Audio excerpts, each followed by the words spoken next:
Hello and welcome back to Rosie Sews Modern Vintage. I'm Rosie and it is really lovely to have you here today.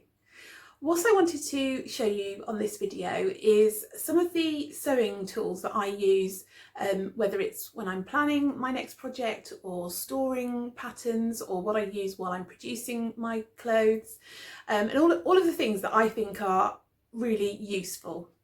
I've had some input from some of my other viewers and people on Instagram who suggested some things which are genius and I'd never thought of before, so I'll share those with you. And also, especially for people who are maybe new to sewing and they want to try and sort of collect a nice stash of sewing tools, it's sometimes hard to know which is essential and which you might not actually use that much of. So I'm going to hopefully talk you through the things that I think are useful, and a lot of them are essential in your sewing journey. So stay tuned.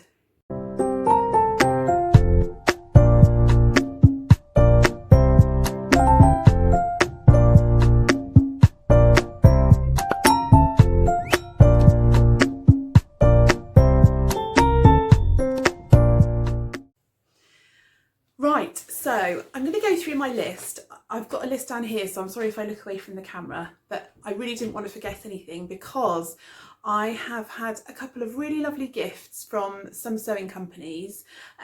They're things that I have been asked to review and tell you about, and I will give you an honest opinion of those things, and I will not try and say they're good even if they're not.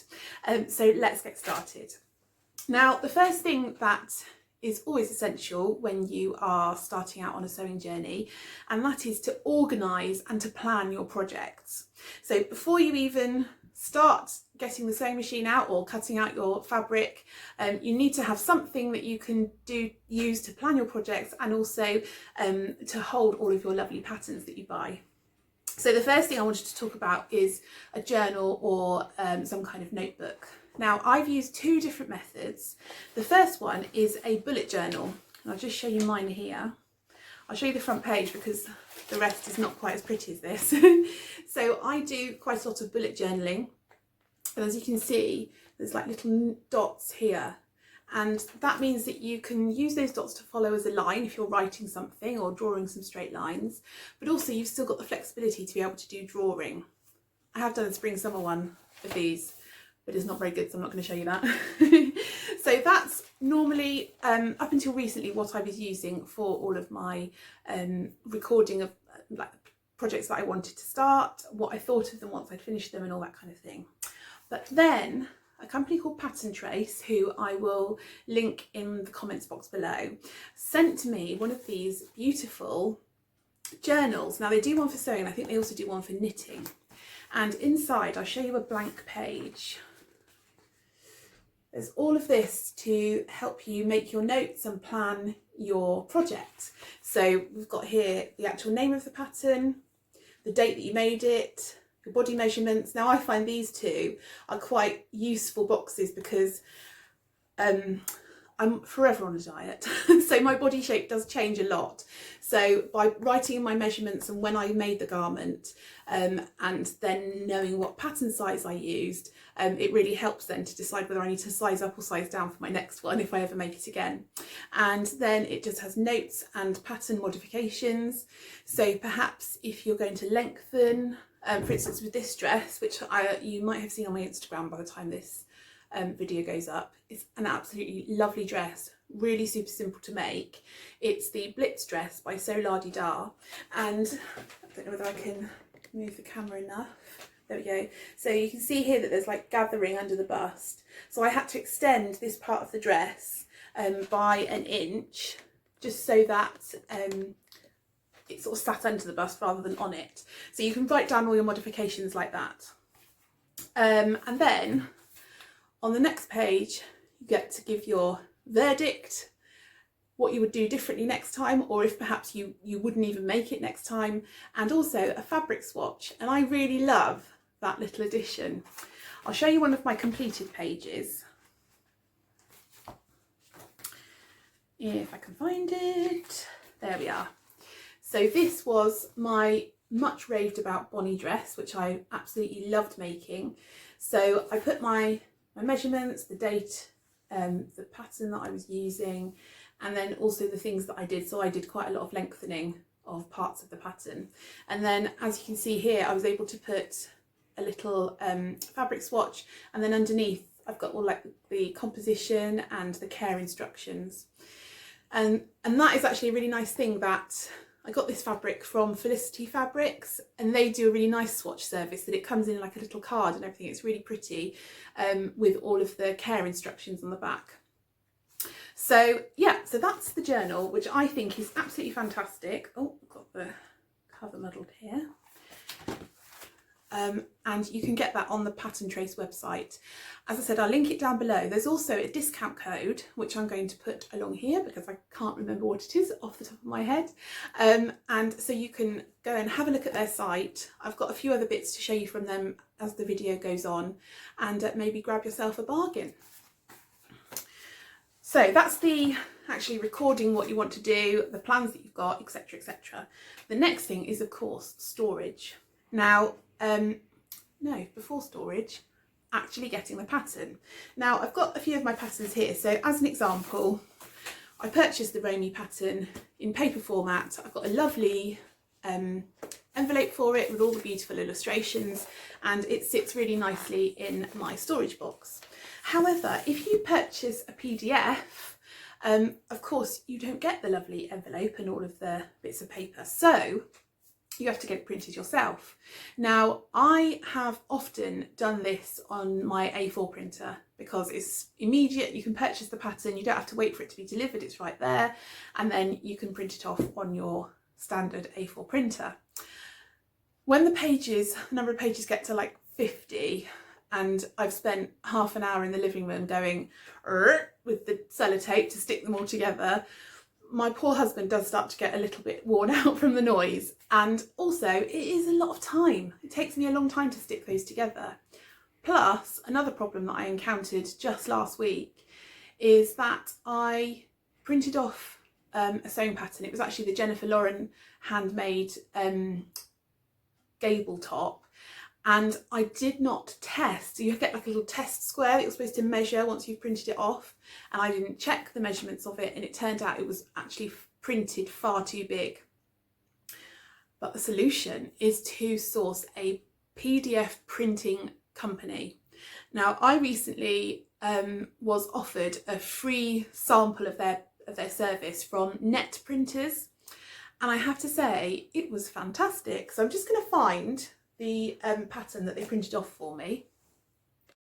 So I sent them through the PDF for the Madeline skirt by Victory Patterns.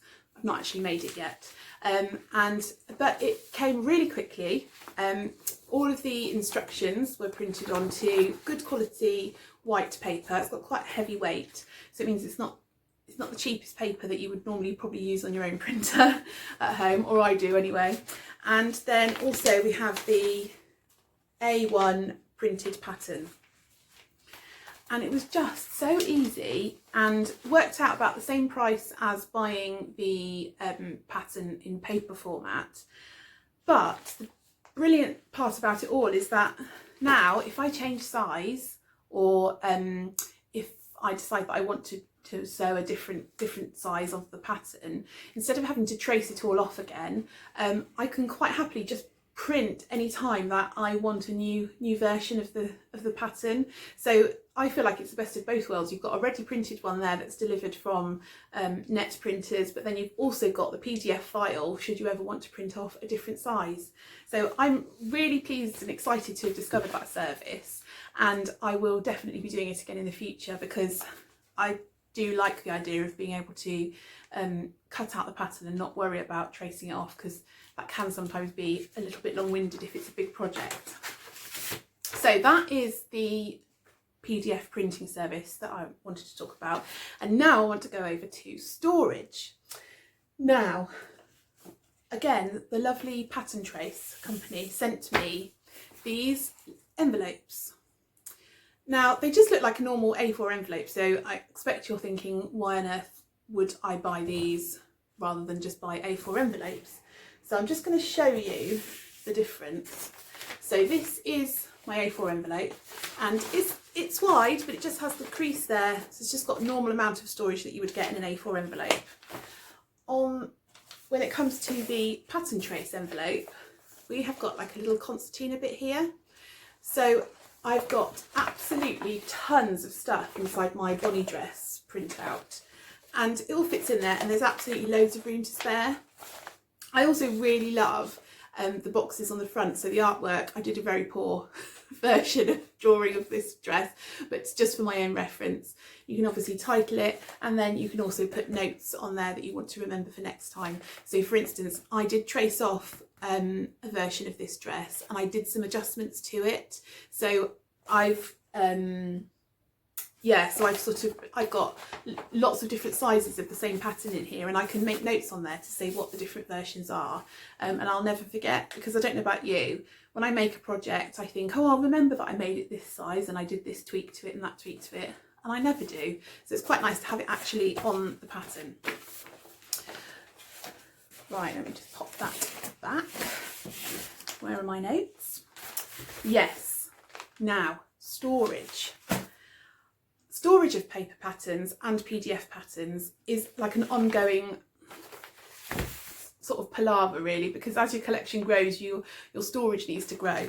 Now what I use is, oh, it's a bit heavy, one of these tubs, and as you can see, it fits my printed patterns in the front, but then at the back I've got all my larger PDF envelopes in there, so that's really perfect. And that is from IKEA. It's the Samler, and I think they're £2.50 per box, so really good bargain and the perfect size, I have discovered. So that made me very happy. But one of my followers on Instagram also made a brilliant suggestion, which it was Anna at Fuzzy Baby Seals, and I'll pop a picture now of what she suggested. But she uses vintage toast racks to store her patterns, and they are then sitting there ready for her next project. So she kind of puts the next 3 or 4 projects that she wants to make in her toast rack on her sewing table, so that it's there ready and she doesn't have to go rummaging. And I just thought that's so pretty, because obviously I do love a bit of vintage myself. So she's got those really pretty silver toast racks, but you could go for a really modern look as well, with, you know, it's obviously up to you, but I just think it's a pretty way of storing your patterns rather than it always having to be boring and functional. Right, time for a little bit of coffee. One more thing I wanted to mention before we go on to producing our garment, is cleaning your machine. Now, you do get a little tiny brush in your machine which you can use to clean out some of the smaller areas, but it's not really that useful. And I have to say, I was watching a YouTube video the other day, and I can't remember who it was, so I can't link it unfortunately, but they said, as soon as you get your sewing machine, throw that little brush away because it's so useless, and use a blusher brush. I have got, I think, the world's best blusher brush here. It's a Beauty and the Beast inspired rose blusher brush that I got from Primark, well, quite a long time ago now, a few years ago. But it's brilliant for getting into all of the holes in the machine, and it really gets all of the dust out, as opposed to the tiny little weeny little brush before that didn't really achieve much. And I also use this on my overlocker as well, so I thoroughly recommend getting hold of a blusher brush. Okay, now let's talk about actually producing a sewing project. So the first thing obviously that you're going to do once you've cut out your paper pattern is you're going to need to cut out your fabric. And the obvious choice there to do that is either scissors or a rotary cutter. So let's talk about scissors first. Now, I won these beautiful class scissors in a competition quite a few years ago now, and they really are beautiful. And I love having them in my sewing cupboard. They spark joy just by looking at them, but I find them quite heavy to use. And so, shamefully, I use these, which I bought from Aldi. It was a set of 4, I think, 2 larger pairs of scissors like this, and 2 like small pairs of scissors, like embroidery thread snips, that kind of thing. And they were £2.79 for the set of 4. And you know what? They are absolutely great. And the other thing is, because I didn't spend a lot of money on them, I don't feel bad if I see another pair that I think, oh, I'd like them in pink or whatever like that. I can just buy them because I don't feel guilty. I haven't spent a lot of money. But I have to say I haven't needed to replace these yet because they have been really, really good. And the fact that you get 2 pairs of large scissors in the pack also means that it does last for a good long time. The other cutting tool that I think is an essential is a pair of snips. These are metal. You can get a lot of them on eBay that are plastic and they're absolutely fine. I got these at the Knitting and Stitching show probably about 5 or 6 years ago, and I've sharpened them but since, but they're absolutely fine. And you can get pink ones on eBay, but you do have to search for them, and metal ones, but they're dead cheap. The plastic ones, I think you can get about three pairs in a pack. If you order them from China, I think they're about £2 for the 3 pairs. And these are probably a little bit more, but pretty. But they're not an expensive thing. And I find these are great for not only just snipping the odd thread when you're sewing, but also, for instance, when I was fitting the collar to this neckline, it's nice to be able to snip all of the little notches inside so that the collar lays flat on the curve. So it's incredible how much you use this little tool. Now, I talked about rotary cutters, and I have to say that since I've discovered rotary cutters, I am a convert. So that's how I cut out all my patterns now. I have an A1 cutting mat, which I personally think I wouldn't want to go any smaller because you're not going to be able to get enough fabric on the cutting mat at a time. They're available all over the place. Do search though, because you could pay £30 or £12, I think the one I bought was, for exactly the same product. So search on eBay and Amazon and just compare the prices before you buy, because they do seem to vary quite a lot. But the rotary cutter that I use is this one. Hang on, sorry, from the Quilted Bear. I found the Quilted Bear on eBay, but they do also have their own website.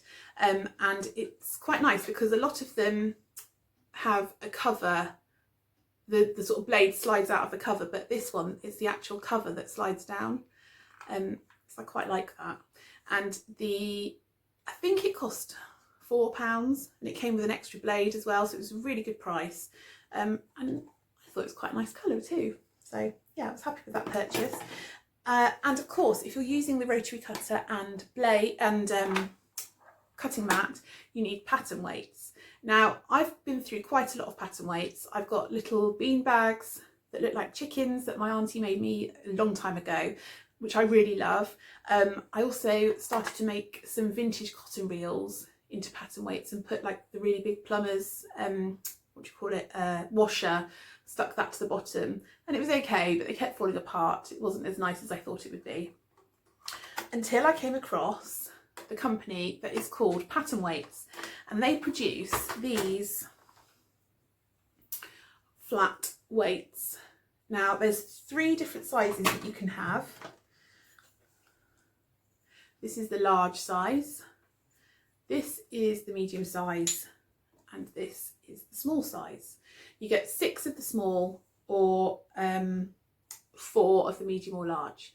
And you can choose all sorts of different patterns and prints. So these were just a random selection from the Pattern Trace website that they sent me. I really love this one, the zebra and roses. But the middle size ones, they've got all sorts of different sewing notions on them.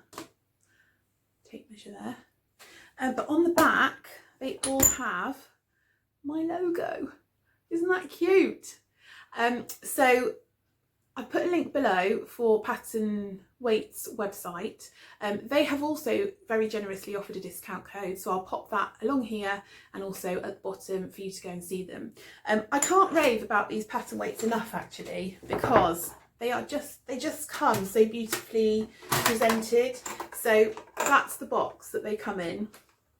This one, green one, black one, and I also got a silver one, which I haven't got here.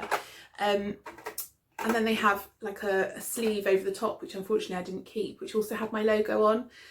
So they're great if you want to buy some for gifts maybe, and put a message on the back, or if you do have a logo for your Instagram or YouTube channel or your business or whatever, you can buy them.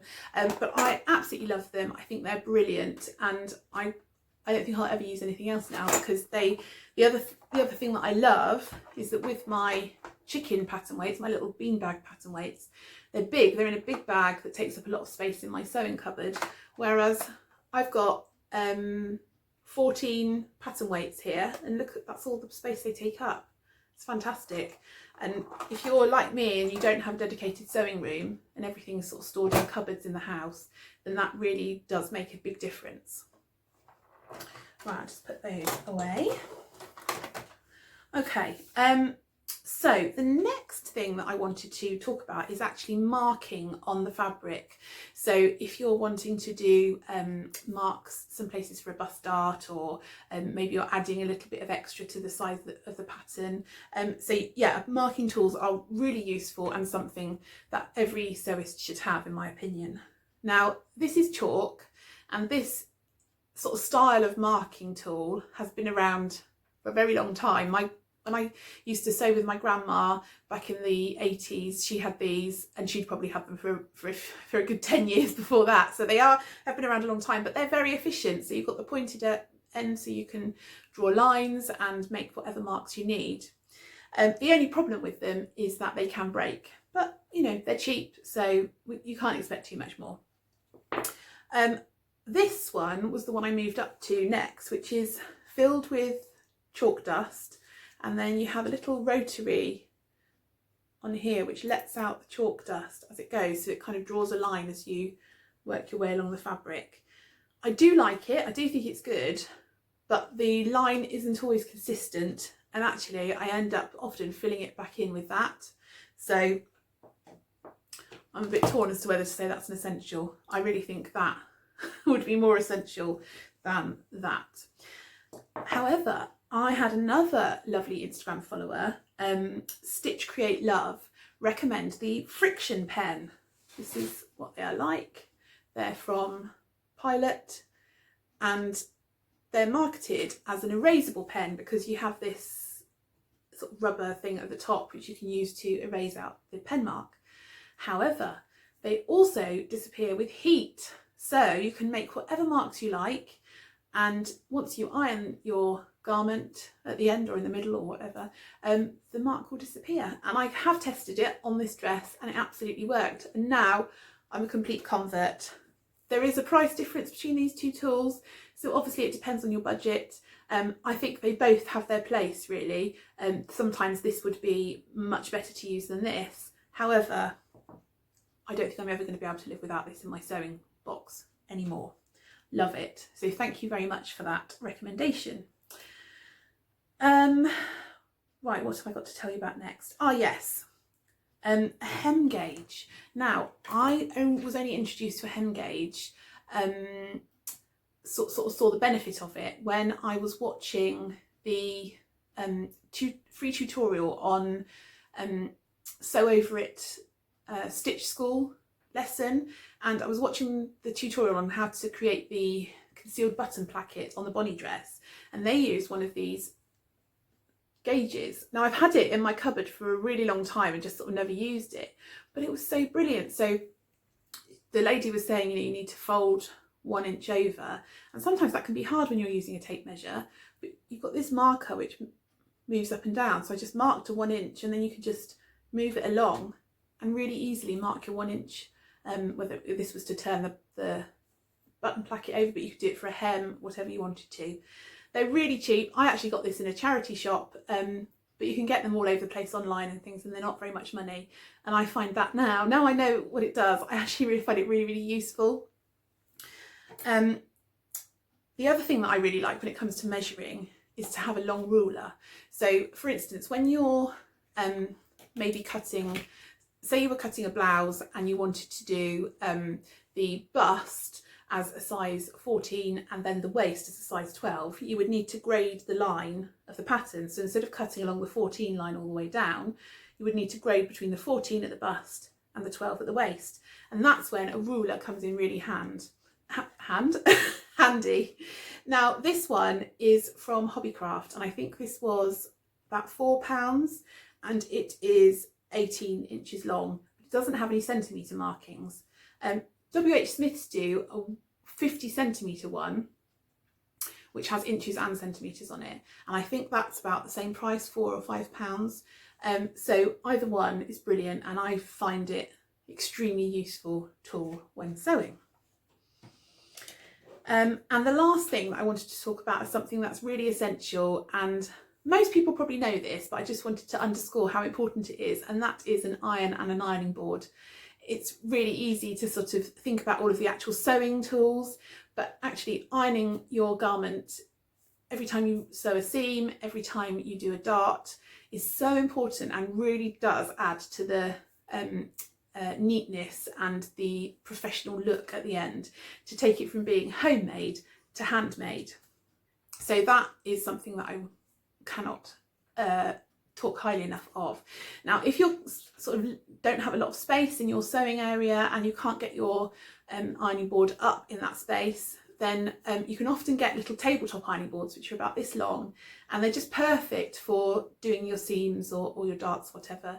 I know IKEA sell one, I think it's about £6. There's one more thing that I meant to mention and I didn't. When I was asking people for their opinions on what is the most essential sewing tool, I had about 20 people say the seam ripper.